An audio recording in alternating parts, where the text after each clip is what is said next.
on the spot like that, man. Yeah, man. How about that GameStop? How about that GameStop?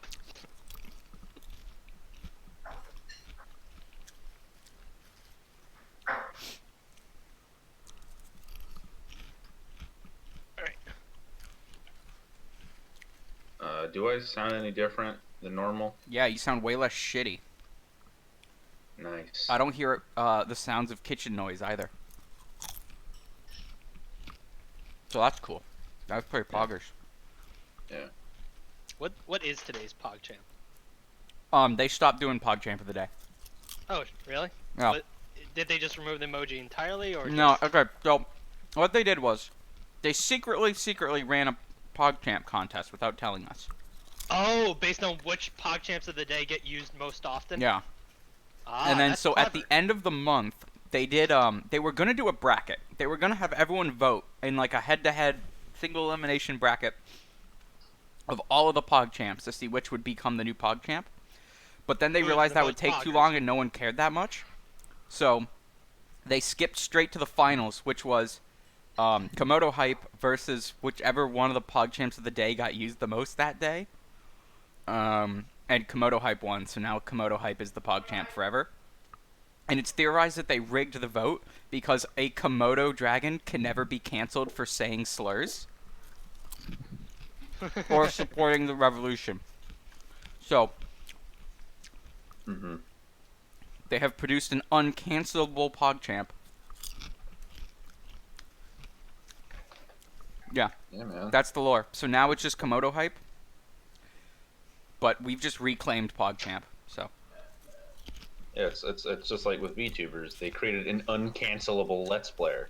yeah, You can't cancel them. They're not real. haven't stopped people from trying. But Yeah. I'll take your word I've for seen it. some shit happen with some Western VTubers. People being angry about shit. thing is, like, there are people that just have like a compulsive need to be angry about things online. Oh, And absolutely. so whatever thing is popular, they're like, I must find a way to be upset about this. I have to. Mhm. Professional outrage. Yeah.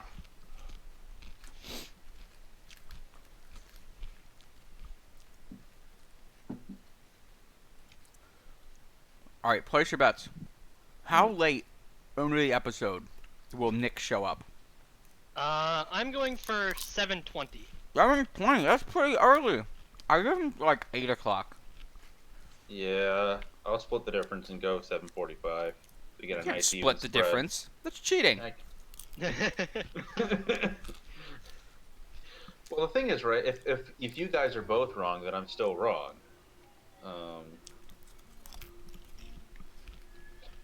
And we can all be wrong together. Okay. Right. All right. So, 1060.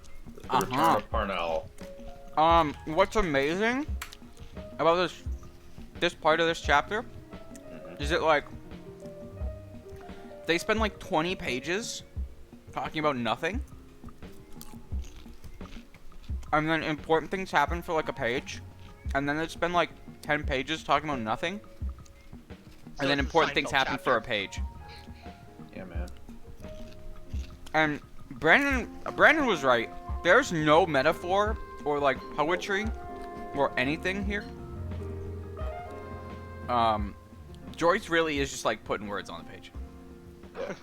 Yeah. He's tired after writing chapter 15. I would be too. Yeah. So, what's up, bookers? Welcome to this episode of Book Club. Today we're gonna be finishing chapter 16. I got my notes here. Alright, so when we last left off, Bloom and Steven are in what's called a cabman shelter, which is a coffee shop that's open all night. So called because that's where like the cabmen go for coffee in between their shifts. They went down to their local Denny's, Mm-hmm. essentially. this is very much the old-timey equivalent of you taking your drunk friend to Denny's.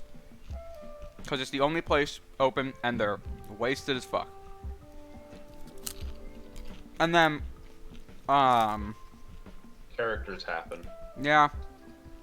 What I do really like about this part is that, they really do just, like, gossip about contemporary politics for, like, 20 pages. Which I imagine we all have absolutely no idea. Well, Yeah. lucky for you, Have you done research I on the did my politics of the day? research. Incredible. So, This is what happens when you let him work from home. He can actually do more than one thing. yeah. So, Are you working from home now? yeah. At least for, like, this week. Neat. Yeah. So I got to watch VTubers all day today while I worked. Which was pretty sick. Yeah. Okay, so someone opens up the newspaper and reads the headline Return of Parnell, which gets them all talking about Parnell, who, hang on, let me do a quick Google here to make sure I've got the timeline right. I like how when you Google Parnell, Mm-hmm. it like brings up the wrong Parnell sometimes. So there's two of them. They were brothers. I just figured it out this time. Yeah, sometimes they get the older brother who is like way less important.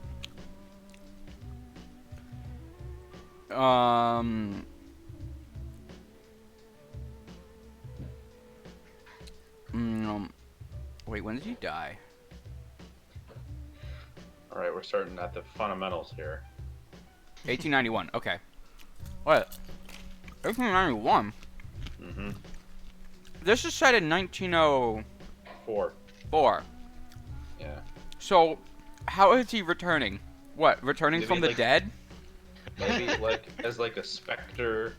That's why I said that when this isn't referencing anything. I think it's more like they're talking about the Parnell in like a metaphorical sense, like the newspaper was like, Irish republicanism is on the rise again.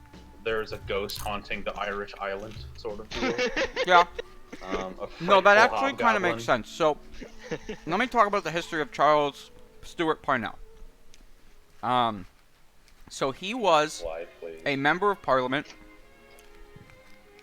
who was basically the leader of the whatever. So he was the leader of first the Home Rule League and then the Irish Parliamentary Party, which were both pro-Irish republicanism, which that is to say that Ireland should be a republic and not part of the British monarchy. Mhm. The so-called Home Rule refers to Ireland ruling themselves. itself. Yeah. So let's go back in time a bit. So in the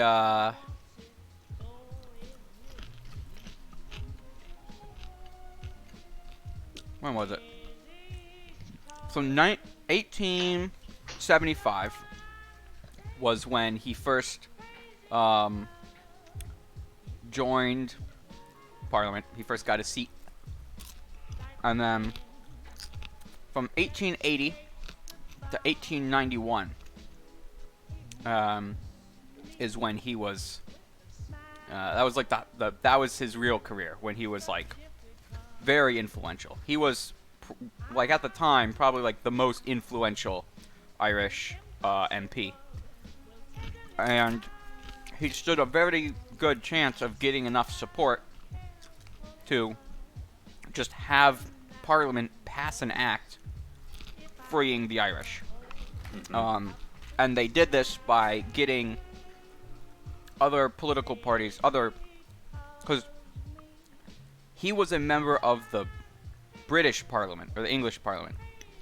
Right, so the Irish independence movement was trying to, like, make alliances with other parties to vote on their stuff in exchange for passing Irish Home Rule, which would avoid like a civil war or anything. And so he had Would hopefully avoid a civil war. hopefully avoid a civil war. Yeah, he had him and his party had very strong support from the Catholic Church because Irish was predominantly Catholic. England was predominantly Anglican. So the Catholic Church had certainly a big interest in seeing the Anglican Church kicked out of Ireland, which would happen if Ireland became independent. And then there was another guy. There was another guy named William O'Shea, who was a naval captain. In 1875, he separated from his wife. They didn't divorce, and the reason they didn't divorce was because his wife, Mrs. Catherine O'Shea, had this aunt who was super rich. And he was like, well, she's gonna kick the bucket eventually, right? So, we just, like, we'll separate, we'll split up, we'll each just do our own thing. But I'm not gonna actually divorce, because I want that sweet, sweet dead aunt money. And then, 15 years later, the aunt finally kicked the bucket. And he's like, okay, time to file for divorce. And so he did. And when he filed for divorce against his wife, he cited Charles Parnell, claiming that they had been having an affair for 15 years. During which time they produced 3 children.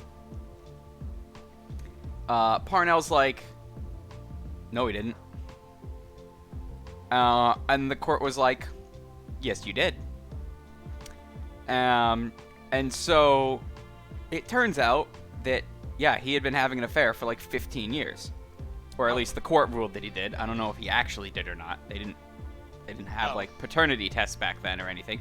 But, so the Catholic Church was like, well, shit. We've been telling everyone that Charles Parnell is the fucking bomb, but it turns out that he's an adulterer. So they immediately withdrew their support from him, and he got primaried. Essentially the equivalent of being primaried. He lost his seat as head of that party, and so he made his own party. He made the Freedom Party. He splintered and their base support Yeah. fractured. So the Irish, what was it called at the time? The Home Rule Party. No, I think it was the Home Rule Party first. Was it the Irish Parliamentary Party? Or the Irish Freedom Party? The Irish Parliamentary Party split in half.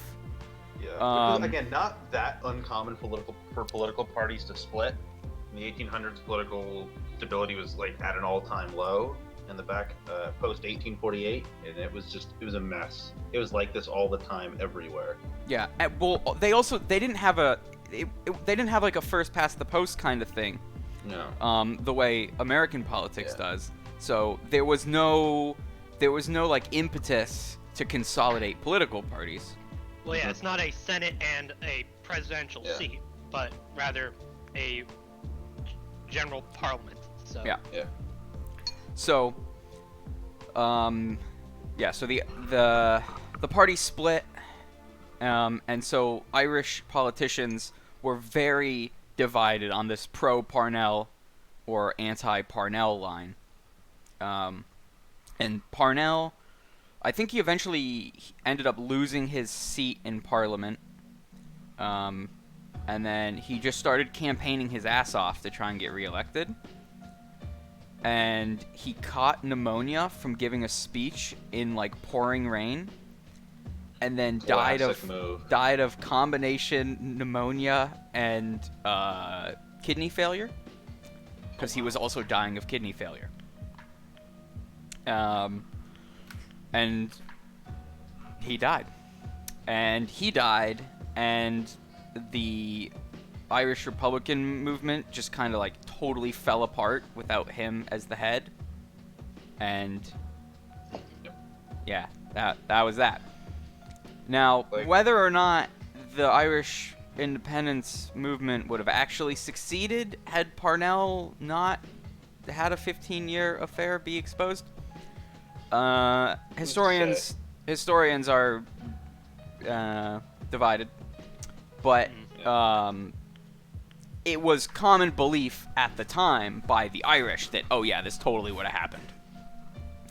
And so they were also divided on whether it was Parnell's fault for ruining Irish independence because he couldn't keep it in his pants, Or the or guy who exposed it. In whether court. it was Captain O'Shea's fault for fabricating an affair, or whether it was Mrs. O'Shea's fault for being a fucking whore. It's the aunt's fault for dying. Yeah. Or Ironically, like, none or of the English aunt's allies money, abandoning them. none of the aunt's money actually went to Mrs. O'Shea. And certainly none of it went to Mr. O'Shea. Alright, so it was all for naught. Yeah, basically it got held up in a trust for like years and years and years. And then I think eventually it was just given out to like well, none of it went to Mrs. O'Shea, if I recall correctly. That's incredible. So Yeah. all this accomplished Yes, was that's just to the go irony. over The Irish only reason he Republican didn't just movement. get a divorce was because he wanted the inheritance. The only reason it was a big deal that Parnell and Mrs. O'Shea were banging was because they hadn't actually married, because they couldn't marry because Mrs. O'Shea hadn't actually gotten divorced. So, Wow. and because at the time it was very difficult to just get a divorce, especially as a woman, unless you could actually cite some wrongdoing, such as adultery, on the part of But your spouse. when you're technically the adulterer, Yeah, she certainly couldn't file. So, for like 20 pages, they just gossip about this at the Denny's. And this is like the equivalent of like the Monica Lewinsky scandal and the Clinton impeachment of our time, where but, like of our time. Of our Didn't it happen time. before like okay, we were sure, born? but like I'm aware of that much more than I am the fall Yeah. of the Irish Independence Party. Yeah, so Did it actually happen before we were born? I don't actually remember when. I mean, When was late Clinton's, 90s, so like. Yeah, we would have been born. yeah, We would either been like newborns or like toddlers. Yeah, like. Nevertheless, Because this is a sex scandal, so it is the Lewinsky scandal. 'Cause it's not like any of the real scandals about like corruption or whatever. yeah. no. But that's what makes this so titillating, right? Because if you say like, oh, this person has been like passing Bribed. tax cuts to their Yeah. crony friends, everyone's like, boring. But if you're like, hey, this popular MP has been having an affair for 15 years and 3 kids, they're like, well, now you've got my Would you attention. tell? That means they fucked Yeah. at least 1, 2, 3 times. Yeah.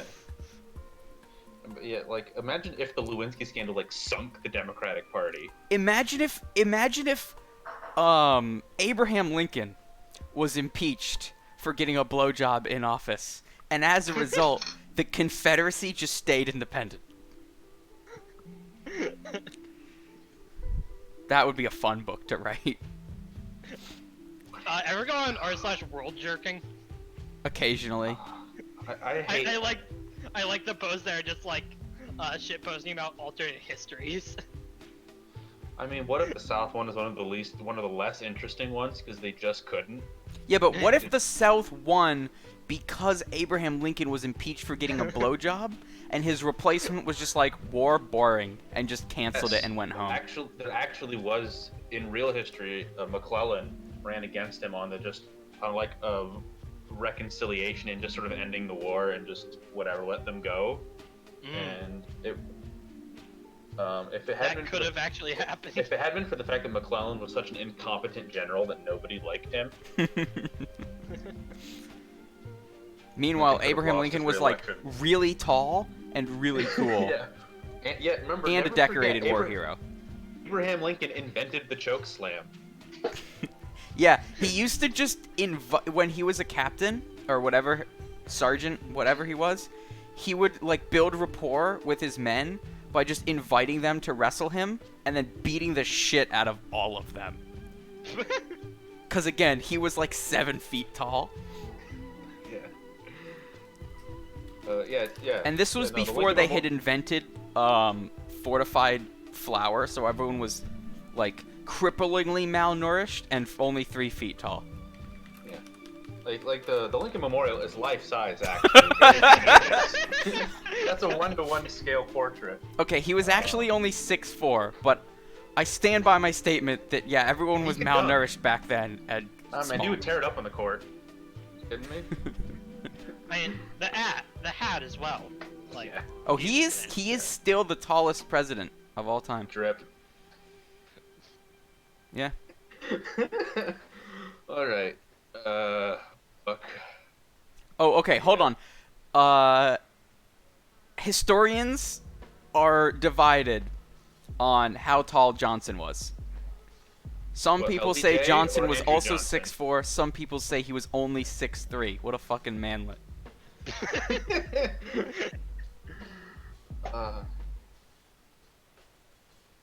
Also, it's a good thing that they didn't have radios back then, because apparently he had like a really high-pitched squeaky voice. Lincoln? Yeah. Yeah. Everyone would have heard his voice and be like, nah, I'll go with the other guy. Alright, yeah, so let's get into the actual book here. oh right, that. Yeah. We haven't missed much, because like, oh man, they really do just talk about this for like a while. Mhm. Yeah, so they talk about this board general thing. I don't actually really know what they're talking about here. With the board general, I tried to look that up. I didn't really find anything. I don't think Probably it had general- anything to do with Parnell or No. O'Shea. No, but like the Boer Wars come up a couple of times in the book, and that like a lot of Irish men were sent to die in a British colonial war. Yeah, and the fact, yeah, so because a bunch of Irish people fought and died for literally just defending British colonial interests, they were like, hey, you owe us something. And the English were like, no. Because that's what they did, yeah. Yeah. Yeah, so they talk Never about... forget that the English are phenomenally cruel and uncaring people. Yeah, so they talk about here how Parnell died of pneumonia. Either he petered out too tamely of acute pneumonia just when his various different political arrangements were nearing completion, or whether it transpired he owed his death to having neglected to change his boots and clothes after a wedding, when a cold resulted in failing to consult a specialist, he being confined to his room till he eventually died of it amid widespread regret before a fortnight was at an end, or quite possibly they were distressed to find the job was taken out of their hands. I should note that the prose in this part of the chapter is like remarkably long-winded and boring. Yeah. There are has captured- several instances of a single sentence spanning more than one page. Good God. There's a really good one we'll hit on in which they go needless to say, and then they go for an entire page without actually saying. Or no, they say it goes without saying, and then ramble about a thing without saying what the thing is, and you're like, huh?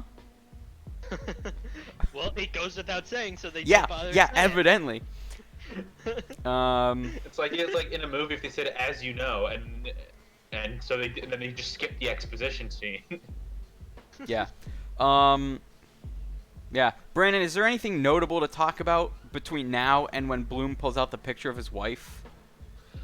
Just some additional details about the scandal about Parnell, because there were two scandals. There was the sex scandal that finished him off. Yeah, there was a And- previous scandal where Yes. basically there was like Phoenix Park scandal. there was this murder in the parks. I think it was a murder or a rape. Yes. Some heinous crime, like a Little double column A, murder, little double column B. murder rape in some Yeah. public park or something like that.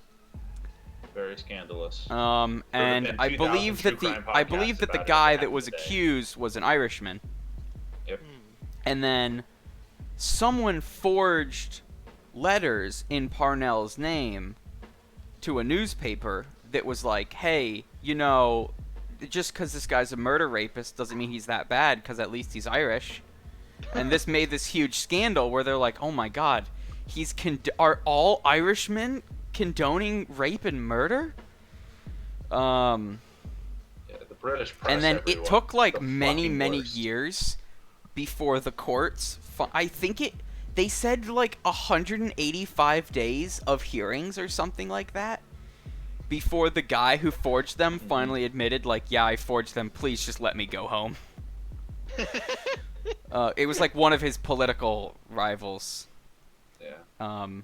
And then yeah, so after it finally came out that, like, yeah, no, those were totally forged, and you can tell because he misspelled words the same way he always does. Yeah, they went full Zodiac on this guy. Yeah. Everyone was like, he's redeemed, Charles Parnell, our Lord and Savior. And then like a year later, the divorce thing happened. Yeah. Oh boy. Or 2 years Yeah. later, something like that. Yep. Yeah. The rise and fall and rise and fall Fall. and then death of Charles Parnell. Yeah.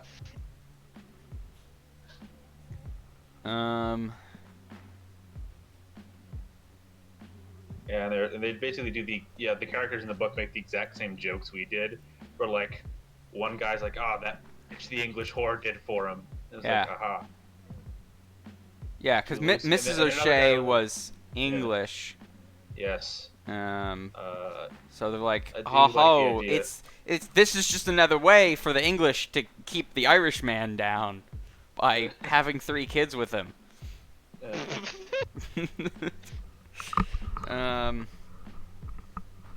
She loosened many a man's thigh.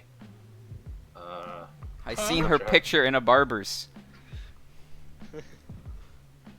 I like the implication here that, like, men's thighs are tight when they don't fuck. Like, Yeah. just rock hard thighs from all the cum building up in there. Away, seductress. Be gone. Yeah, and then okay, so there's a little bit here, where Yeah, they're speculating. okay, so, about yeah, it. so basically, there's what a lot of Was it people just say is like, friends? okay, yeah, it was an extramarital affair, but like they were divorced in like all ways except legally, Except legal. and only because of this inheritance thing. So like, yeah, Not an they didn't even uncommon thing. live in the same house anymore. Yeah. I guarantee this type of arrangement like happened all the time among the wealthy, like because they only married for like money and Yeah, status. I mean the they would fucking sleep in separate wings of the estate. like feudal lords would marry and then see their wife like twice a year because they lived in like neighboring duchies and just surround themselves with mistresses. And you Who's speak from Rock? experience playing Crusader Yeah, King. as a Crusader Kings player, let me tell you. Yeah, oh well, this would be more Victoria too, or because Well, yeah, 1904 yeah. Now it's 1904 Victorian. is the end of the Victorian, start of the Edwardian era. But my point is, like, there is a long, long history of They were just effectively, everyone like- having affairs, and Yeah. you just had to pretend to be outraged when someone got caught. Mm-hmm. So some people were like, well, yeah, but, like, it's not even a real affair, because he wasn't married, Mm-hmm. and she was functionally not married. So it was really less of like an extramarital affair and just like a premarital affair, which is still bad, but not as bad.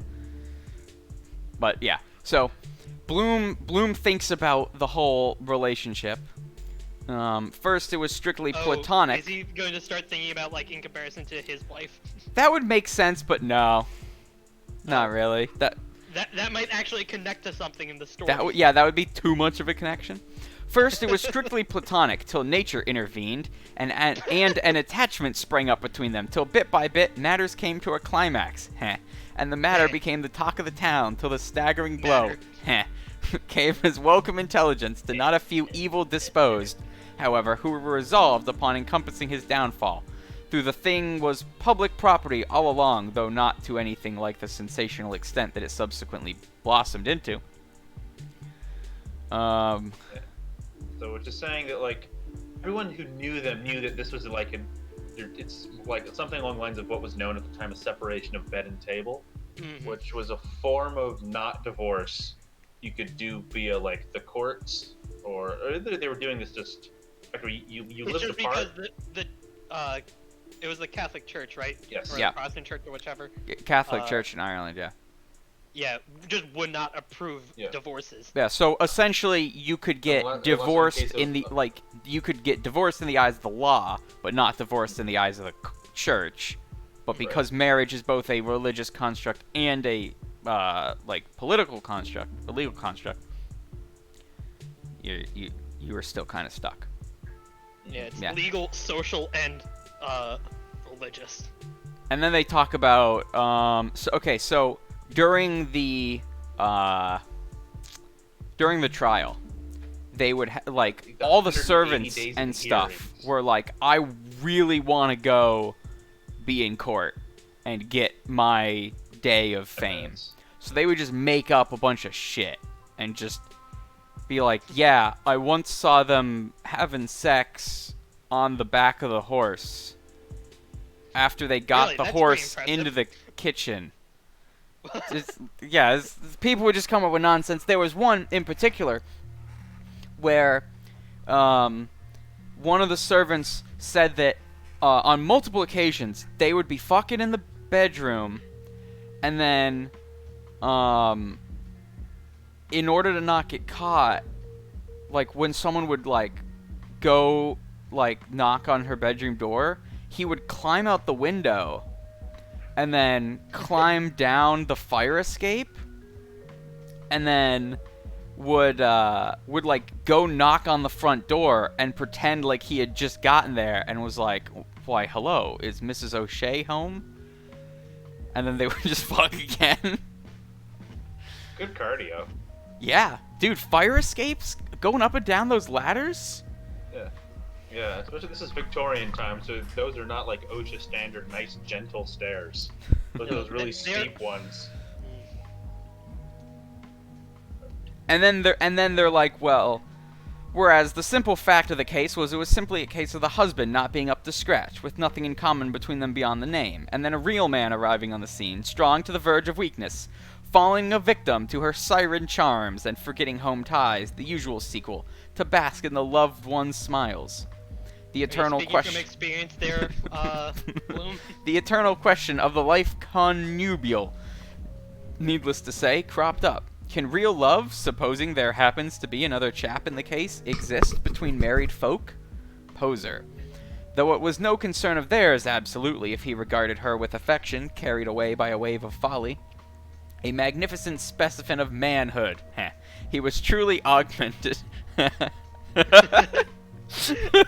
by gifts of a higher order, as compared with the other military supernumerary, that is, the husband, who was also.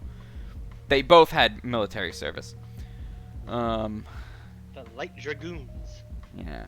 And inflammable, doubtless, in his own peculiar way, which she, of course, woman, quickly perceived as highly likely to carve his way to fame, which she almost bid fair to do till the priests and ministers of the gospel. Anyway, this just goes on. It just goes. It goes. You know? Yeah, in the words of the great Mr. Grips, It goes, it goes, it goes, it goes, it goes, it goes, it goes. Guillotine.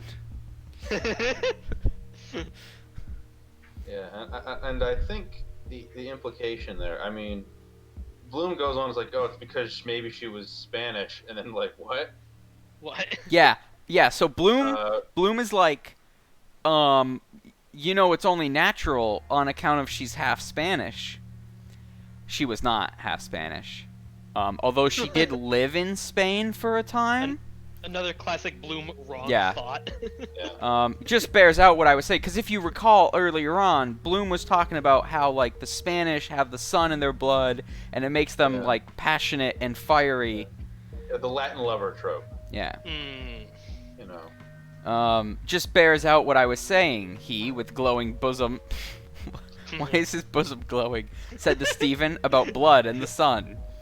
And if I don't greatly How's your mistake, nipples, she was sir? Spanish too. And then Stephen says, What? Yeah, step out, titsy inspection. Stephen says, the King of Spain's daughter. And Bloom's like, really? And then he ejaculates. Surprised, though not astonished by any means. I never heard that rumor before. Possible, especially there. It was, she lived there. So, Spain. So, okay, so I looked at this, and I was like, that's weird. Because Stephen normally, like, knows what he's talking about when he says things. So the annotations helpfully explain that King of Spain's daughter is a reference to a nursery rhyme that goes like this. I had a little nut tree, nothing would it bear, but a silver nutmeg and a golden pear. The King of Spain's daughter came to visit me, and all for the sake of my little nut tree. I have Oh, no penis idea joke. what this means. Nut I'm tree. gonna guess that Making nut a tree cum means joke. penis. What's the pear? Golden pair of testicles. I don't know. Maybe? It's Big golden pair of badongas. Huge gazongas. yeah, so Ah. she is the King of Spain's daughter in that she was hungry for his little nut tree. I guess. I That do has not to be know. it. The annotations do nothing except say that this is from a nursery rhyme. Then I guess the solution is left as an exercise to the reader. Yeah. But yeah, and so Bloom completely doesn't get the reference. What a fucking idiot. Yeah. And then Bloom pulls out a picture of his wife. Hot wife. A sexy picture of his hot, sexy wife. Do you consider, by the by, he said, thoughtfully selecting a faded photo which he laid on the table, that a Spanish type? Because Molly is Spanish. Stephen, obviously addressed, looked down Hey, on the... Daedalus, would you fuck my wife? Yeah, basically. Oh yeah, so Hold on. I got distracted by this, but something that I wanted to remark on is so Needs to be so remarked. Bloom is thinking about Parnell's affair, Yeah. and his thoughts are, well, it's not really that bad. He's very much of the this could be okay, right? Which like kind of suggests his attitude He's on trying to justify to cuckoldry. himself Because that he what himself happened with his Oh, wife yeah. is perfectly is fine. being Mr. O'Shade. Well, not really, because Oh, he yeah. didn't separate from his wife, No. but didn't divorce because he wanted that sick inheritance. But the point is, He's trying he to has justify a himself. potentially favorable view on extramarital affairs, which Yeah. kind of Yeah, reflects because some on his character. Because every man in Dublin is sleeping with his wife except him. Yeah. And then and so like not only is he okay with affairs, he's then showing off this sexy picture of his wife. Yeah. Stephen, obviously addressed, looked down on the photo, showing a large-sized lady with her fleshy charms on evidence in an open fashion as she was in the full bloom of womanhood. In evening dress, cut ostentatiously low for the occasion, to give a liberal display of bosom, with more than Big tits on display. with more than vision of breasts, her full lips parted and some perfect teeth. Standing near, ostensibly with gravity, a piano, on the rest of which blah blah blah. Yeah, so this was a picture that they took as like promotional stuff because she was a famous singer. So it's her in her sexy dress singing next to a piano. He doesn't even have a picture of his wife. He's a picture of an ad of his wife. Yeah, basically. Nice. Yeah, taken by Lafayette of Westmoreland Street, Dublin's premier photographic artist, being responsible for the aesthetic execution. Yeah, so he's showing Steven the picture of his wife, and then he, like... His 1440 legal wife. His 1440 legal wife. And then he, like, starts talking about art and the female form. He's very... He dwelt, being a bit of an artist in his spare time, on the female form in general, developmentally, because, as it so happened, no later than the afternoon he had seen those Grecian statues, perfectly developed as works of art in the National Museum. Marble could give the original, shoulders, back, all the symmetry, all the rest. Yes, puritanisme it does, though St. Joseph's sovereign thievery... What does that mean? Anyway, whereas no photo could, simply because it wasn't art, in a word. Yeah, so he's like, can pictures be art? And then, this part's weird. Nevertheless, he sat tight, just viewing the slightly soiled photograph, creased by opulent curves. Opulent? What? Soiled? It's soiled, because Yeah, man. soiled is in dirty, because it's been in his pocket for years and years. But But he has soap in his pocket. different pocket. Oh. He does still have soap in his pocket, though. Nevertheless, he sat tight, just viewing the slightly soiled photo, creased by opulent curves, none the worse for wear, however, and looked away thoughtfully, with the intention of not further increasing the other's possible embarrassment, while gauging her symmetry of heaving embonpoint. So, the annotations... Okay, first of all, he's showing a sexy picture of his wife. And then he's like, I'm going to look away so that this guy is not embarrassed from seeing a sexy picture of my wife. Like, what? That doesn't make any sense. The annotations for the word embonpoint say, like, hey, see this thing from this other chapter? And I painstakingly scrolled all the way over there, and, like, it's got nothing to do at all with embonpoint. And I had no idea what it was trying to tell me. So I don't know what that means. How's that word spelled? Embonpoint, as one word in italics, so it's probably French or something. No, because they don't put the French in part italics. of a person's body, in particular one's bosom. It means tits. Okay, but why did they Fancy way of saying tits. why did they Wow, direct so- me to so- something so, like, unrelated? So like Joyce is making fun of these guys all looking at the picture of the wife, by like, doing like the joke where, about like how men write female characters about how she got up and breasted boobily down the stairs. The symmetry of her heaving embonpoint literally just Massive means bazongas or mommy milkers. Big mommy milkers. Yeah. And then, I like this sentence. In fact, the slight soiling was only an added charm. Like the case of linen, slightly soiled, good as new. Much better, in fact, with the starch out.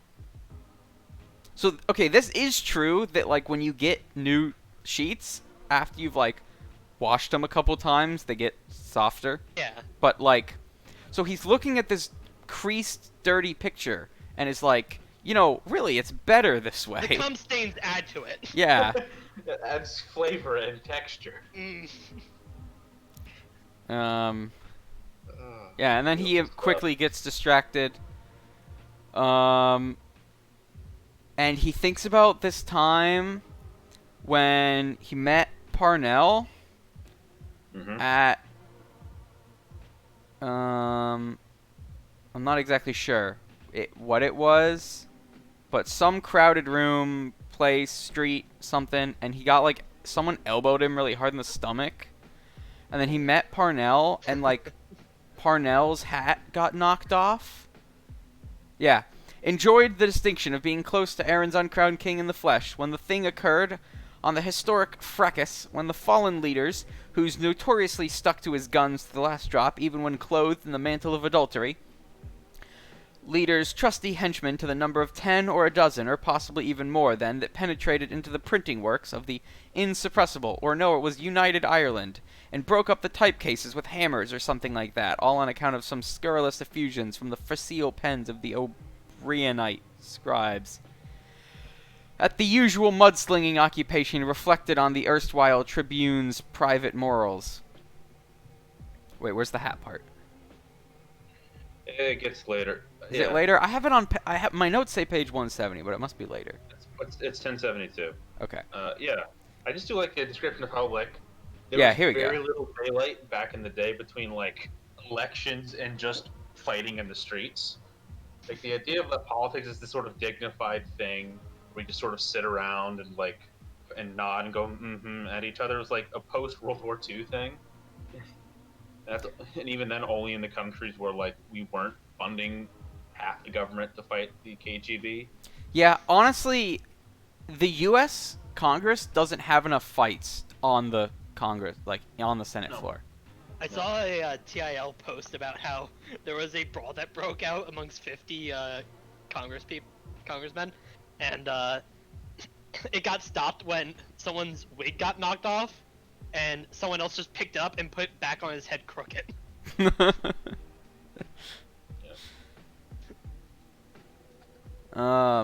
So yeah, it is notable how like I was interested to learn like many political parties had literal militant arms. Yes. Yeah, that was the original Antifa. Yeah, the Iron Front was just the arm of the Social Democratic Party, which makes it seem way less cool in retrospect. Because you're like it's the militant version of Bernie Bros. Yeah, it's like it was the Bernie militia. Yeah, which makes it not cool. So I guess this now is a good time is formally to announce my version, where we keep the one era to be anti-Nazi because obvious, but we make the other two anti-Scientology and anti-Disney. It's a very Florida-specific party, but I think it might catch on. I'm down. We could we'll run it out of the scaz. Yeah. We should start a Patreon goal that if we get $1 trillion, we will hire a PMC and secure the scaz. We should hire the one that's based out of Melbourne that had the failed coup. Fucking Silvercorp. Silvercorp. Yeah. I wonder if their website's back up. God, I hope so. Did you guys ever actually go there too? No, I wanted to go T-pose outside of it, but they took the signs down like the day it happened and never put them back up. That's a shame. And so it would just be be there with a sign that says "Do it again." It would just be us standing because it's in one of those like the industrial version of strip malls where it's just like a bunch of warehouses that share a parking lot. So if there's no signs, it's not defined in any way.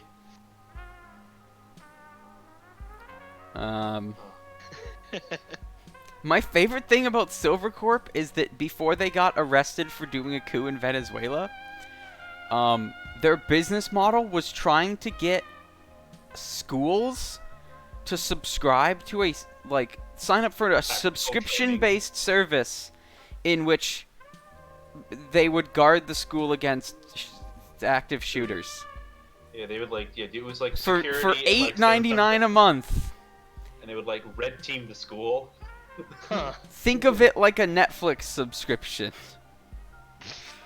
I want to know. Okay, but like, so the thing is, media posts were insane as well. he was trying to pitch this like to the parents. So imagine like the parents who don't pay are just like, sorry, Timmy, you get to get Columbine because your mom wouldn't pay $8.99 a month. It definitely wasn't because he just wanted to, like, shake down parents for money without going through the public school system.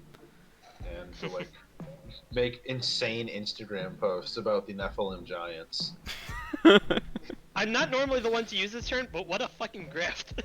Yeah. Yeah. It was so nakedly a grift. I mean, a lot of private security is. Okay, it was a grift until they actually did a coup. Yeah. Yeah. I mean, how do you... Now, when I say coup, but it was like... The tragedy then is a farce. It was just like two of them. It was like two Americans, and then they just recruited like 10 Venezuelans. And they were like on a boat, and then they didn't even like make it to land. No. Before, one of the like... boats was sinking. wasn't it? Like I don't know if a it was sinking, disaster. but yeah, like a whole bunch of armed Coast Guards showed up and was like, "You're under arrest," and they're like, "Please don't kill us." Wonder whatever happened to them. They were supposed to be like extradited. Yeah. But come on, we need more guys making weird posts about the Nephilim giants and then complaining about the Last Jedi. I want to know what happened to this guy, because the last thing on his Wikipedia page is that the Venezuelan Attorney General requested. Oh no. Okay, so they got sent back to the U.S. Okay. And then Venezuela filed a request for extradition to have them sent back to Venezuela to be charged. So yeah, he's back in the U.S. Well, we'll see how long if communist Joe Biden wants to send a brave patriot to die in a foreign country by a cruel dictatorship of Venezuela. The thing is, we need more PMCs because as the counter ticks down to Shadowrun being real, we need to keep a healthy stock of PMCs at the ready. It's happening, folks. Like Nevada wants to give corporations sovereignty. There are those guys apparently up in Portland who figured out how to talk to birds and like cast protection spells using birds. Birds aren't real. Of course they're using detection spells. It's the cameras. Yeah, that's all birds do. God. Alright. You know what would be a good idea for a podcast?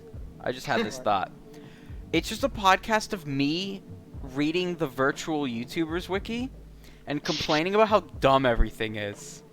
That's every fan wiki. Because I hate myself. I was on there today, and there was this thing. I was on Gura's page because I wanted to look up the lore behind what kind of shark she was, and I was right. She's a Gura shark, which is not a real shark, but that's what she says she was. Anyway, underwater aquatic animal.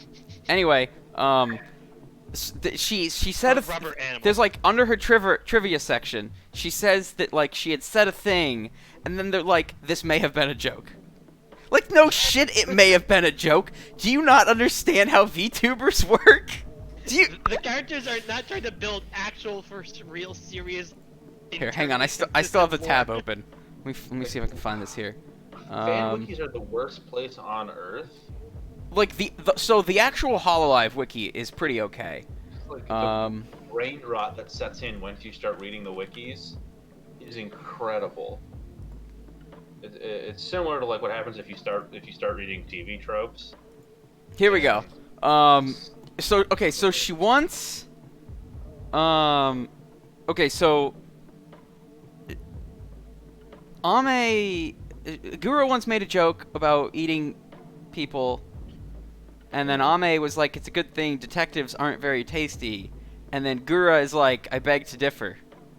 And then the wiki helpfully points out that this might have been a joke, suggesting the possibility that she might have eaten people. Yeah. Eaten a detective. See, this is actually a high IQ reference to Jaws and the sheriff. Thus implying continuity between the Jaws franchise and Gura. Gura is actually the shark from Jaws. I hope it's I mean, hopefully it's the one from Jaws 4 where the shark roars. It's odd if you want a fun time watching just a big, aggressively dumb movie, watch Jaws 4: The Revenge, where Jaws takes revenge on the family. It's the stupidest thing I've ever seen. God. All right. All right, back to the book. Yeah, laughing 1530 immoderately. The PDF is suffering source decay. Yeah. So. What's going on about this? As those were particularly hot times in the general hullabaloo, Bloom sustained a minor injury from a nasty prod of some chap's elbow in the crowd that of course congregated lodging some place about the pit of the stomach. Fortunately not of grave character. Yeah, fortunately he didn't suffer a fatal elbow to the stomach. His It was hat, the past. People just keeled over a lot back then. his hat, in parentheses, Parnell's, a silk one, was inadvertently knocked off, and as a matter of strict history, Bloom was the man who picked it up in the crush after witnessing the occurrence, meaning to return it to him, and return it to him he did with the utmost celerity. Who, panting and hatless, and whose thoughts were miles away from his hat at the time, all the same, being a gentleman born with a stake in the country, he, as a matter of fact, having gone into it more for the kudos of the thing than anything else, what's bred in the bone instilled into him in infancy at his mother's knee in the shape of knowing what good form was come out at once, because he turned round to the donor and thanked him with with perfect aplomb, saying, "Thank you, sir," though in a very different tone of voice from the ornament of the legal profession whose headgear Bloom also set to rights earlier in the course of the day, history repeating itself with a difference after the burial of a mutual friend when they had left him alone in his glory after the grim task of having committed his remains to the grave. And breathe. End sentence. It's like, Jesus what fucking the Christ. fuck, man? Come on. What was were the they original thinking? verb in that sentence? Nobody knows. It might just be was. Jesus. This is literature, folks. Yeah. Um, Hang on. Yeah, a lot of it is written like that, and it, like, great. You get drives lost in it me sometimes. crazy. You just gotta like float freely between the prose and just take it real chill, you know? Just vibe your way through the text. Yeah, man. Just let it wash over you.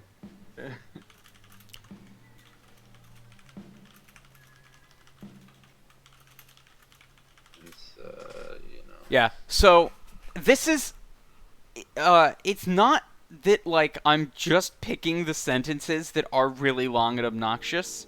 Like most of them are long and obnoxious. Well, Yeah. how do I put this? So if you pick a word at random, odds are that it is part of a sentence that is too long.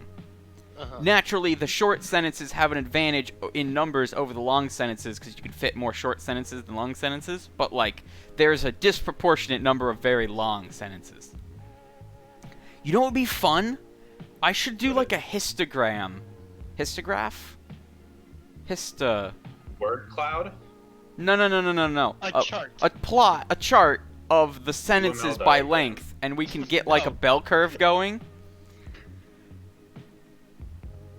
I'm kidding, of course, because that sounds boring as hell. But, actually, it probably wouldn't be that hard to, like, write some Python to count it for me. But, yeah, word count by sentence by chapter would be an interesting thing to see. Yeah, anyway.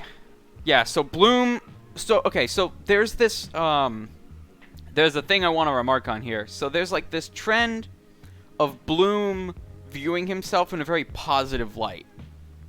Basically, ever since he saved Steven, he's got all these good thoughts about himself. He's gotten a boost to his confidence. Yeah. So, Plus one to charisma.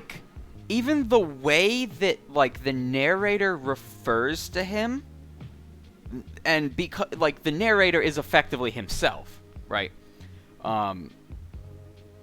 It, like, now is in a more positive light, and I have some examples of that I'll point out later on. So he's talking about how he once nobly saved it, nobly saved this hat.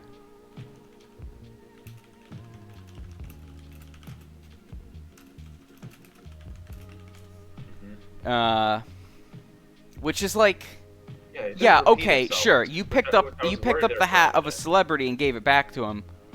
But like, it's not. It's not a noble act. Yeah. No, but it's it does get repeated twice. This little story beat. For a second, I did think like my PDF had broken somehow, and like I had somehow found the kill screen of a PDF, and it was just overflowing. But yeah, the point is that Bloom views himself as like a heroic figure now. He is. He has become the Ulysses. Yeah. Some more people talk about the whole Parnell thing.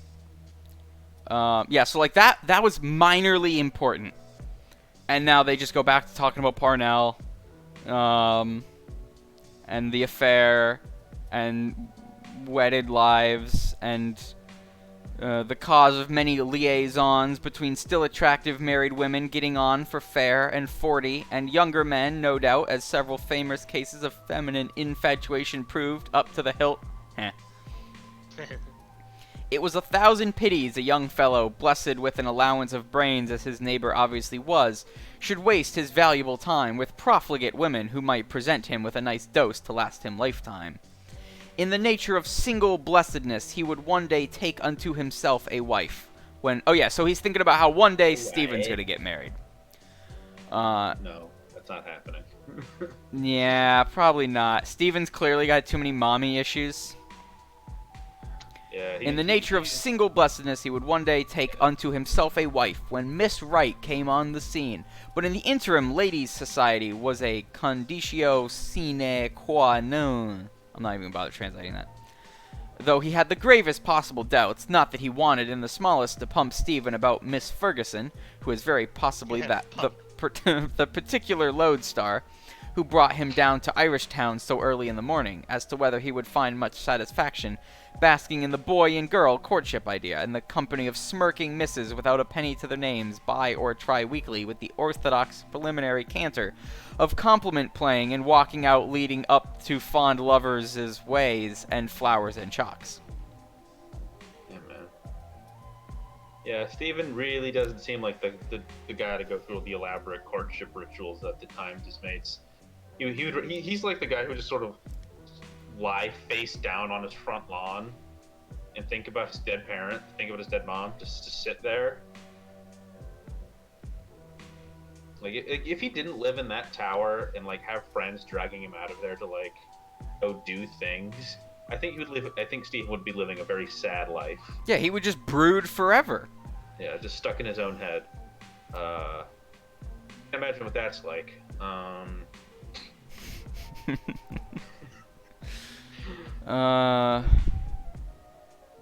Man. Got the fucking egg flip. And then Bloom was like, hey, when was the last time you ate? And Steven was like, sometime yesterday. And then yesterday, it was already, then Bloom's like, you mean 12? And he's like, the day before yesterday. Bloom is literally astounded. Astounded. You won't believe number 3. This piece of intelligence Bloom reflected. Yeah. Yeah, though they didn't see eye to eye in everything, a certain analogy there somehow was as if both their minds were traveling, so to speak, in the one train of thought. At his age, when dabbling in politics, roughly some score of years previously, when he had been a quasi-aspirant to parliamentary honors in the Buckshot Foster days, he too recollected in retrospect he had a sneaking regard for those same ultra ideas. Okay, brace yourselves. We're about to hit one hell of a sentence. Oh boy. For instance, when the evicted tenants question, then at its first inception, bulked largely in people's mind, though, it goes without saying, not contributing a copper or pinning his faith absolutely to its dictums, some of which wouldn't exactly hold water, he, at the outset in principle, at all events, was in thorough sympathy with peasant possession as voicing the trend of modern opinion. A partiality, however, which, realizing his mistake, he was subsequently partially cured of. And even was twitted with going a step further than Michael Davitt in the striking views he was at one time inculcated as a back-to-the-lander, which was one reason he strongly resented the innuendo put upon him in so barefaced a fashion by our friend at the gathering of the clans in Barney Kiernan's, so that he, though often considerably misunderstood and the least pugnacious of mortals, be it repeated, departed from his customary habit to give him, metaphorically, one in the gizzard, though, so far as politics themselves were concerned, he was only too conscious of the casualties invariably resulting from propaganda and displays of mutual animosity and the misery and suffering it entailed, as a foregone conclusion, on fine young fellows, chiefly destruction of the fittest, in a word. Yeah, man. That's deep. That truly was an ultra idea. It goes without saying. It goes without saying. Goes without saying. Yeah, those are some pretty ultra ideas. That's galaxy brain right there. Yeah, so I didn't know what that was like talking about, but I don't. the Yeah. annotations do kind of help explain it a little bit. Okay, so um the evicted tenants question Mm-hmm. is the question was, okay, so at the time, basically, the Irish were not allowed to own land in Ireland. So all of the farmland was owned by Englishmen who would then like lease it to the farmers who farmed on it. Mhm. And That's then feudalism. yeah, it was basically corporate feudalism. Yeah. Yeah. It's And not quite then sharecropping. when harvests were bad, they wouldn't be able to make enough money to pay for their own farmland, and so they would be evicted. And the question is, what do we do with all of our farmers who have been evicted from their farms? Um, I mean, this is literally how peasant revolts started, and like. yeah. Uh, And so if you don't do something, you do end up with a communist revolution. so there some of the the different views were do nothing and let capitalism work its magic, or the government subsidizes the farm rent for the peasants, or we just rise up and like take the farmland back and give it back to the farmers. And so it sounds like Bloom was sympathetic with peasant possession, that is, giving the farmland back to the farmers. The people who it was originally stolen from. Yeah. A partiality, however, which, realizing his mistake, he was subsequently partially cured of. So I guess he changed his mind. Yeah, he had to moderate his opinion. Yeah. But anyway, like, damn, they really just said all those words. Yeah. It's wild. I'm trying to. I think back to the Lander refers to. I'm not sure if this is specific, but there were in the sort of 1800s, as industrialization was really like going from like small time to like the big time. There were these sort of movements, like it's a lot to like reject modernity and embrace tradition, like similar to like the not like even going beyond what the Luddites were doing, and just sort of reject like factories and urban living and go back to just being humble dirt farmers. Clearly these giant factories are destroying society. Well, in the case of like Ireland, yeah, the factories were just ways for the English to more efficiently exploit the surplus value of the Irishman's labor. yeah, Like, they weren't even the factory owners, so they certainly had no incentive to be pro-factory. right. But this was a common strain in politics at the.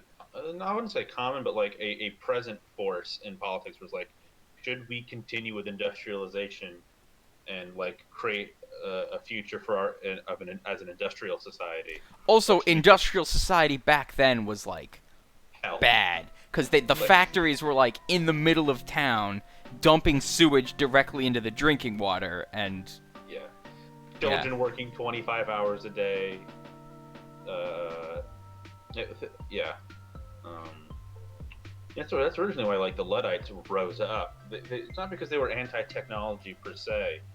They were anti the fact that the factories were taking their jobs and devaluing their labors. Like they were cool with factories if they still got paid their guild rates for their work, instead of what the merchants were like, no, you have to lower your prices, and they didn't want that, so they just went in and started smashing dudes.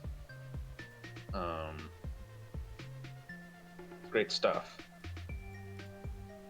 Yeah. And you have to understand all of that for one word. If you consider efficiency to mean the amount of meaning in one space, and Ulysses is a very efficient book.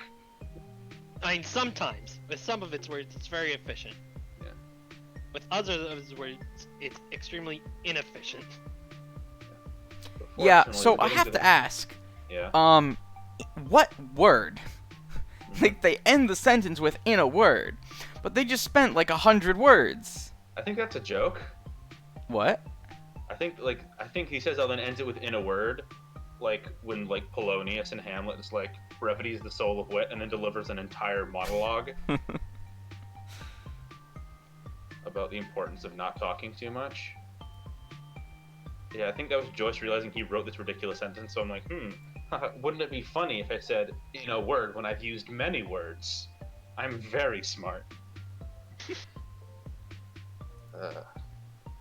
But fortunately, Bloom has realized it's time to leave. It's time to get on and like. Not They're just like, sit we here. must now escape. Bloom's like, all right, it's time to just sort of take Steven and just skedaddle. Now, it takes them like 6 pages to actually get out, because they're like trapped in an awkward conversation. Yes. We've all been there. Hashtag relatable. Slap some Instagram filters on this. This is some relatable shit. Yeah. So, what exactly is going on? Yeah, it is high time to be retiring for the night. The crux was being a bit risky to bring home, and as eventualities might possibly ensue, somebody having a temper of her own sometimes, and spoil the hash altogether. As on the night, he misguidedly brought home a dog, breed unknown, with a lame paw. Not that the cases were either identical or the reverse, though he had hurt his hand too. To Ontario Terrace, as he very distinctly remembered having been there, so to speak. He's like, okay, gotta get home, otherwise the wife will be at least a little upset. And Steven's weird maid might get mad at him. Yeah. Okay, how do we do this? How do we escape? Yeah, we can't just jump off, and we can't come across standoffish or effusive. But then he figures it out. He's like, all right, get me some hot cocoa to go. And he sort of slowly sort of shuffles off as some other characters are just sort of still there. You've got the grass widower who's glued to the spot, who doesn't want to go home. Got the sleeping guy in the box still. You got our sailor man is still there with his 6-chamber revolver anecdotes. Verging on the tropical calculated to freeze the marrow of anybody's bones and mauling their large-sized charms between whiles of rough and tumble gusto to the accompaniment of large quotations of Patine and the usual blarney about himself. For as to who he is in reality, was let X equal my right name and address, as Mr. Algebra remarks pessimely. What does any of that mean? Who knows? And then Bloom thinks about that epic own that he said that one time, where he was like, your god's a Jew. And then here's a fun line to quote: People could put up with being bitten by a wolf, but what properly riled them was a bite from a sheep. The most vulnerable point, too, of tender Achilles. Yeah, everyone knows that Achilles' weak spot is being bitten by a sheep. Yes, this is true. This is because when he was dunked in the river Styx, he was held by the sheep bite. And I mean, that sentence is great. It's very much like, don't care.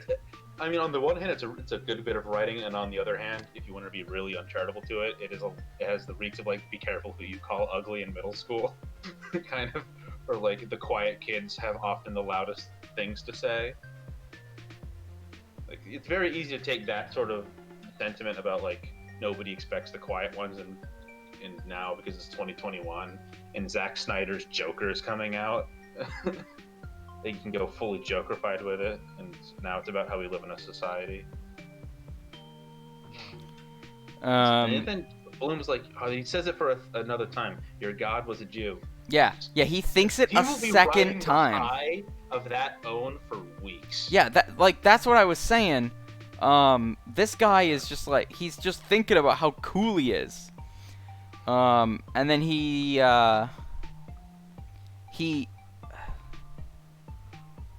all kinds of utopian plans were flashing through his, B's, busy brain.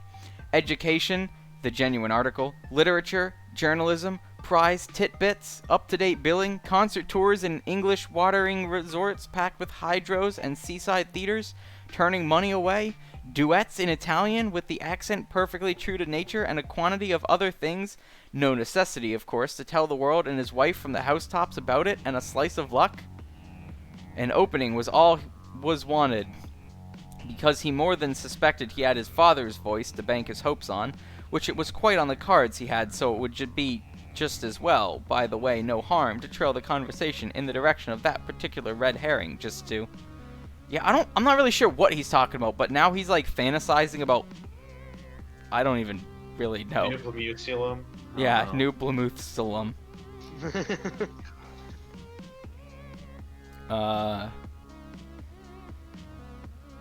Yeah, and then the cabbie reads some more stuff out of the newspaper. And then the sailor puts on green goggles.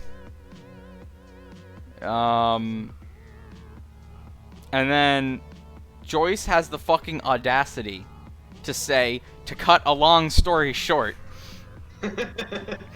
Bloom, grasping the situation, was the first to rise from his seat so as not to outstay their welcome, having first and foremost being as good as his word that he would foot the bill for the occasion, taken the wise precaution to unobtrusively motion to mine host as a parting shot, a scarcely perceptible sign when the others were not looking, to the effect that the amount due was forthcoming. So he's like, when everyone looks away, he gives Pays the bill. It's enough that he pays the bill. He gives the guy the signal to give me the bill, so then I can be like, they're trying to get rid of me, and then he can pay and then leave. He pays a total of 4 pence. Literally the last of the Mohicans.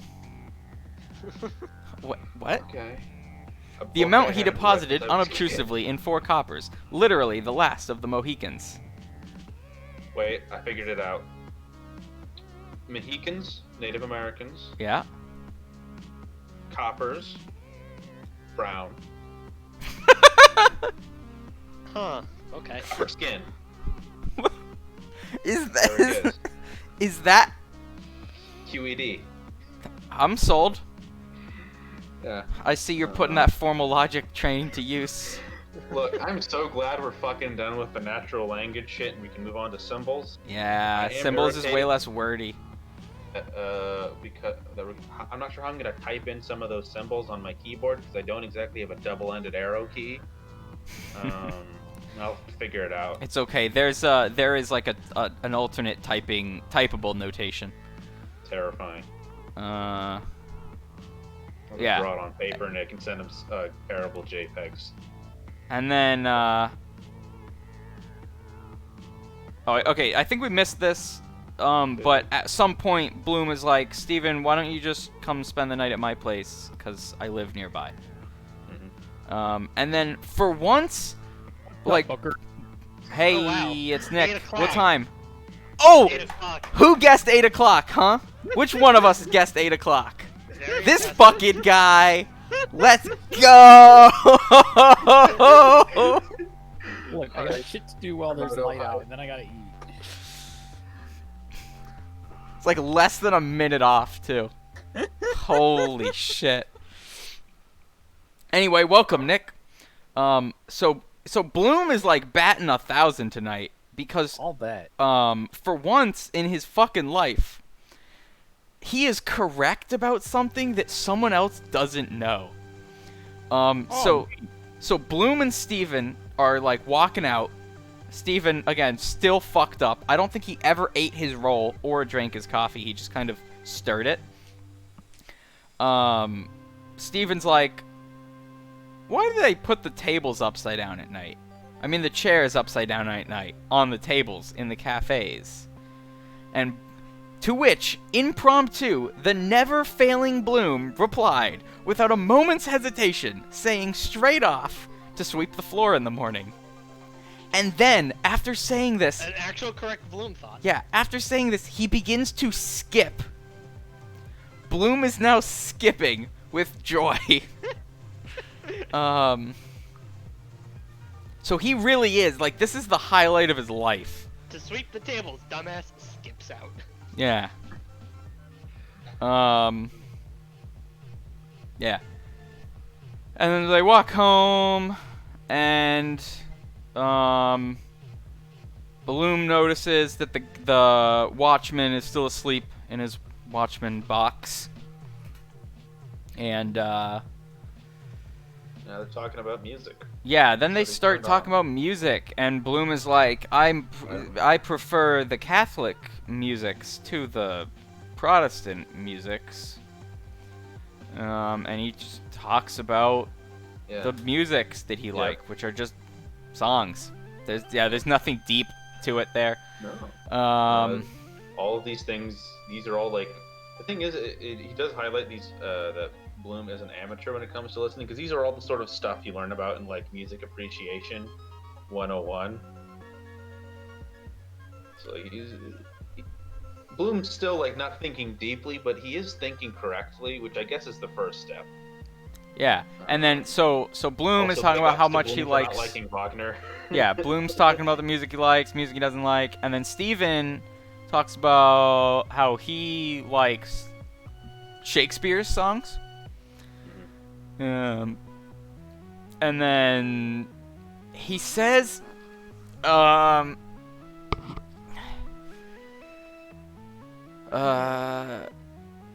is it? Where the hell does this sentence start? Steven, in reply to a politely put query, says he didn't sing it, but he launched out into praises of Shakespeare's songs.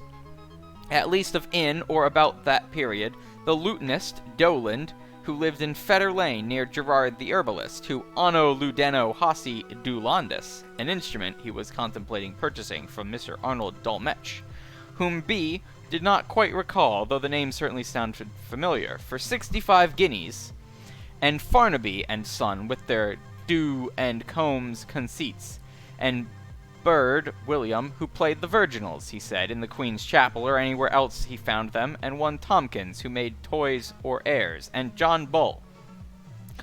On the roadway which they were approaching, whilst still speaking beyond the swing chains, a horse, dragging a sweeper, paced on the paven ground, brushing a long swath of mire up so that with the noise, Bloom was not perfectly certain whether he had caught aright the allusion to 65 guineas and John Bull.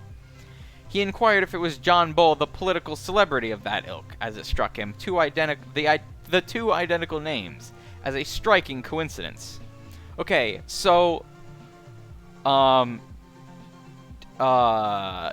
Bull was an English, like, singer and musician and composer and professor of music. But also, John Bull... So there was this a book published called History of John Bull, in which John Bull was a metaphor for like the living personification of England. Yeah. And so it was this satire book like ripping on him as like the stereotypical Englishman. And Bloom's like, huh, isn't it funny how they had the same name? And then Horse. he looks at the horse and recognizes that the horse is not worth anything like 65 guineas. A different grouping of bones and even flesh, because palpably it was a forewalker, a hip shaker, a black buttocker, a tail dangler, a head hanger, putting his hind foot foremost, the while the lord of his creation sat on the perch, busy with his thoughts. So he is roasting the fuck out of this poor horse for no reason. You gotta keep horses in their place, otherwise they will rise up. Yeah, they'll get uppity. Let's see, what page is this in the annotations here? Okay.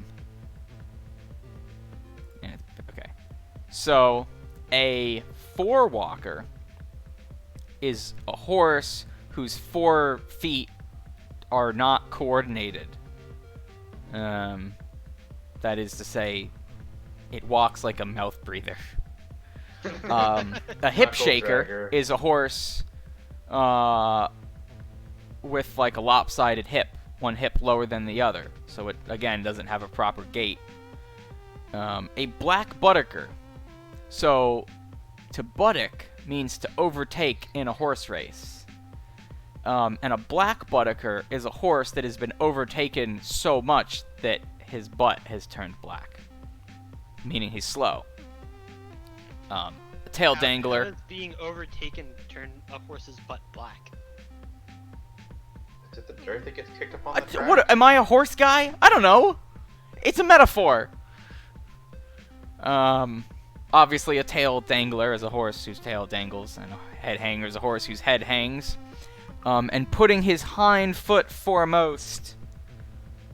Okay, so this is like a pun on putting one's best foot foremost. That is to say, like, to get off on the right foot. Yeah. Only he gets off on the worst foot. Yeah, it's just like, this is just the shittiest horse to ever be a horse. It's got the yee ass haircut. Oh no, as a VTuber, I am compelled to drop a slur.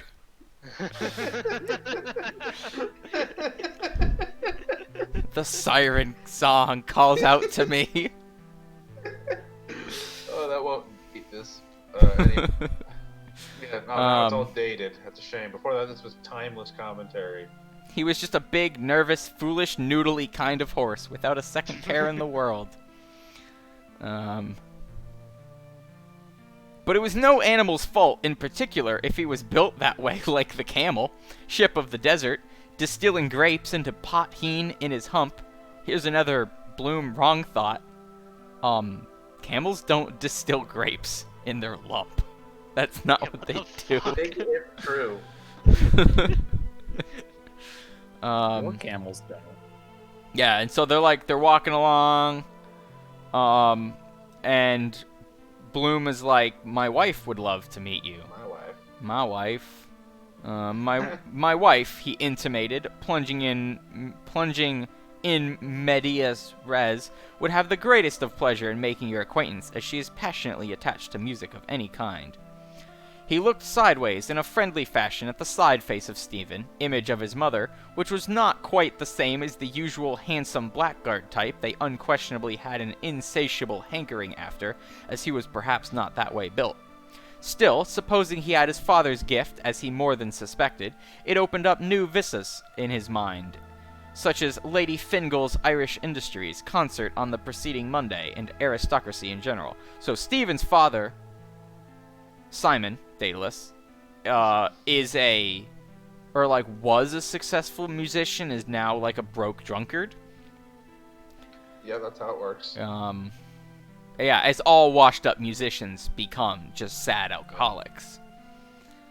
Back then, now we have heroin.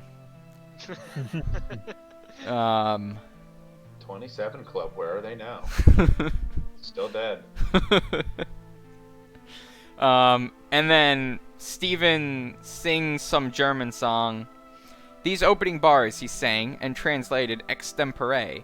Bloom, nodding, said he perfectly understood and begged him to go on by all means, which he did.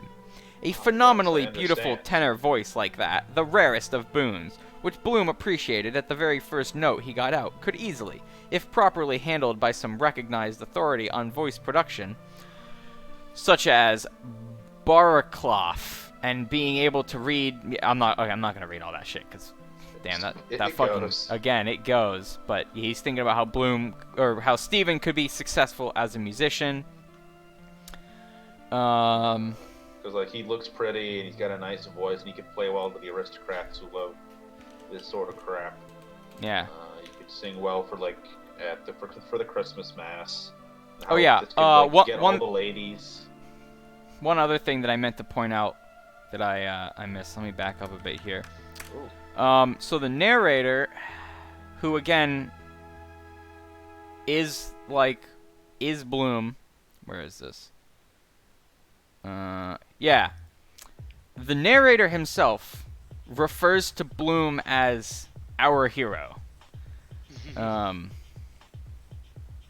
So this man is like living high. Having the time of his fucking life. Way more words. I don't want to read these.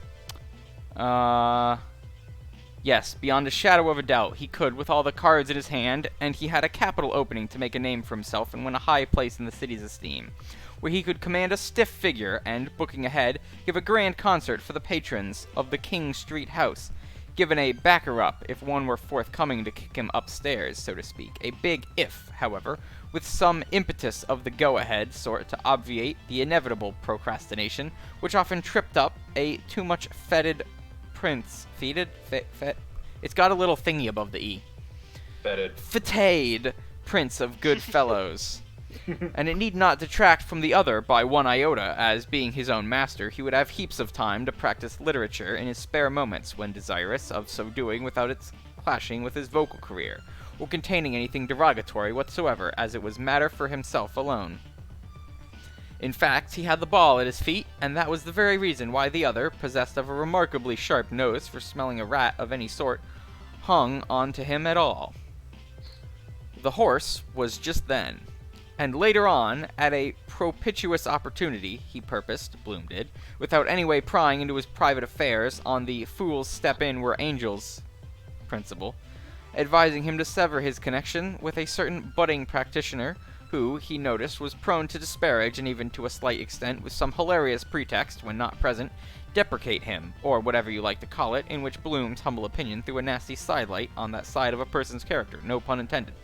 So Bloom is like, you should quit your teaching job and become a musician, and also stop hanging out with that one guy, because he makes you seem bad. And then the horse takes a big steaming shit. The horse, having reached the end of his tether, so to speak, halted, and rearing high a proud feathering tail, added his quota. Quota here is, he's like got a big broom, he's sweeping the streets. Added his quota by letting fall on the floor, which the brush would soon brush up and polish, 3 smoking globs of turds. Slowly, 3 times, one after another, from a full crupper he mired, and humanely his driver waited till he, or she, had ended, patient in his scythed car. Side by side, Bloom, profiting from the contretemps, with Stephen, passed through the gap of the chains, mired by the upright, Lovely fucking prose. and stepping over a strand of mire, went across toward Gardiner Street lower, Stephen singing more boldly, but not loudly, the end of the ballad. The driver never said a word, good, bad, or indifferent, but merely watched the 2 figures as he sat on his low-backed car, both black, one full, one lean, walk towards the railway bridge, to be married by Father Maher. As they... I'm not going to read the rest of that. But, yeah. They walk off into the night. Yeah. And the sweeper goes about his business. And then end the scene. Which thing is, in a normal book, this would be the end. Right? That's a normal endpoint. They've walked off into the night. They've had their adventures.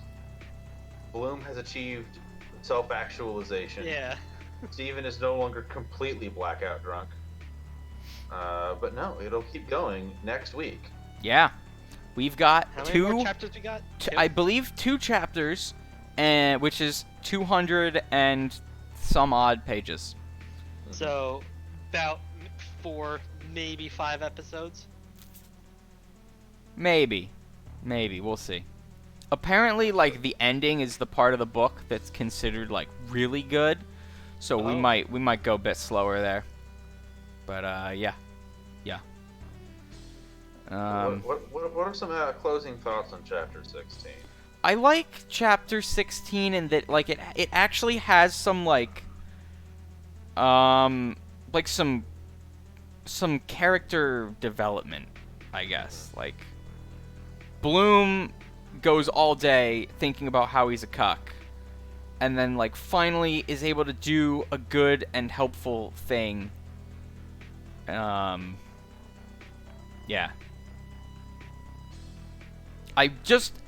It's just so long. It could have been like 20 pages instead of 100 and something. Yeah. It does sort of capture that, like, Nighthawks feel. I think I've said that before. But it does bear repeating. Like, he's nailed the mood. Yeah, it's definitely got the vibe of staying up all night drunk with your friends at a restaurant. Yeah. And he manages to sort of tie it in with this greater theme of the book kind of being like a great Irish novel and obsessed with Irishness. Because their drunken conversations are about, 20-year-old politics and whether or not Ireland would ever be independent. Yeah. And then also a horse shits. Just to sort of the real land of contrast. We've got all these bit characters. We've got our sailor who might be talking complete lies. We've got Might. Just might. They're sailor stories, Cannot right? name a port. Cannot confirm or deny whether they've actually been through the Strait of Gibraltar. And so this was pleasant.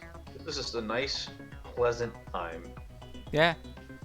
I just Um, you guys didn't get the worst of it because I skipped over the really boring parts that just says words for the point of saying words. But yeah.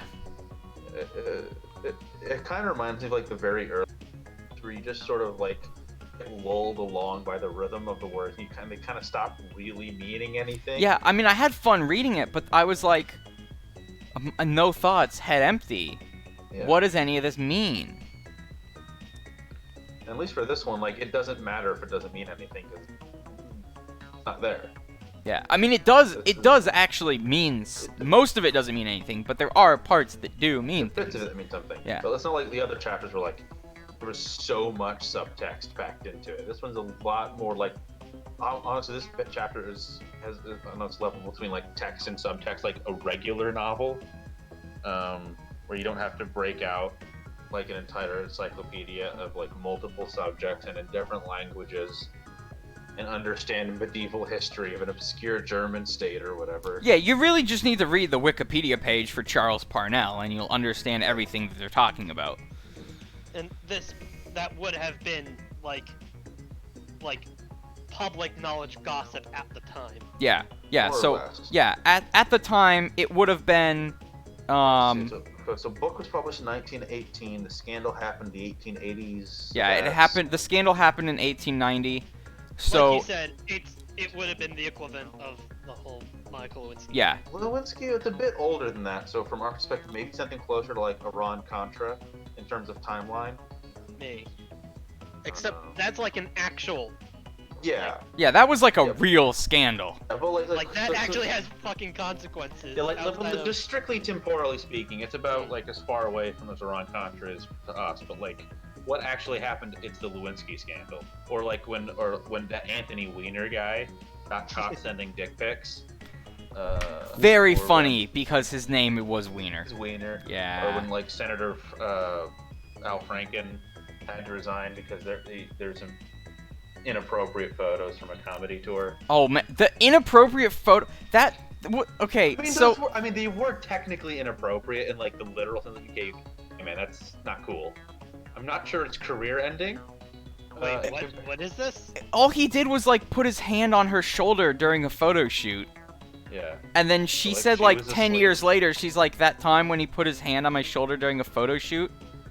Or no, I think he cupped her breasts, He did right? cup her breasts. But it while was she like- asleep, which is not cool. Yeah, it was not cool, but like within the context of like the comedy tour they were doing was like less not cool. Yeah. It's not excusable. Yeah, I'm Like, not saying you should just go around cupping people's breasts without asking. But on things to end a political career. It wasn't even but like it wasn't even that it ended his career. He chose to resign just because like he was afraid that if he didn't quit, then the Republicans would go all whataboutism with him and use that as grounds to dismiss like all of Trump's scandals. So he resigned. So thankfully Trump was taken down by all of his scandals, Yes. right? I haven't been paying attention to the news for the last 4 years. That happened, right? Yeah. No? We defeated Orange Man in electoral combat. Yeah. Yeah, it just shows that this book will be eternally relevant, even if it's not necessarily. Yeah, for because the reasons time is a Joyce flat thought. circle. All events are happening simultaneously. Like GameStop stock is going back up, and usually like that sort of stuff is supposed to happen like at least like a little more than like a month apart, which is concerning.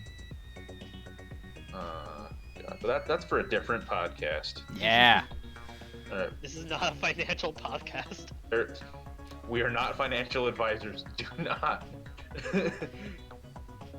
do not interpret our bad literary analysis of Ulysses for financial advice. Could you imagine? This is like that time when that one guy in like chapter 5 or 6 like came up to Bloom and started a conversation, and Bloom, like awkwardly not hearing what he said, just kind of went along with it, and as a result gave the guy advice to like bet it all on your favorite horse, and then he did, and he lost, and he was mad at Bloom, and Bloom didn't even like know. I Yeah. don't even know who you are. Mood. Anyway, good night, everyone. Yeah, good night, Good night, everybody. bookers. Oh, it's a nice short episode for once.